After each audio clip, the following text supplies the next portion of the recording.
చిత్సరపిడుగై ఆ రోజున అభిమన్యుడు భయంకరమైనటువంటి యుద్ధం చేశాడు. పరాక్రమంతో అతన్ని నిగ్రహించాలండి.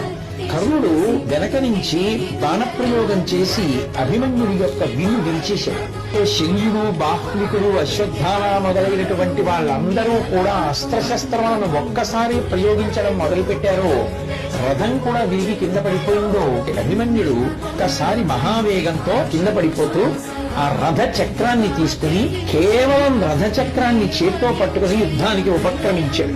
ఆయన శత్రు సైన్యాన్ని భయపెడుతుంటే ఇంతమంది వీరులు యుద్ధ భూమిని విడిచిపెట్టి పారిపోయాడు.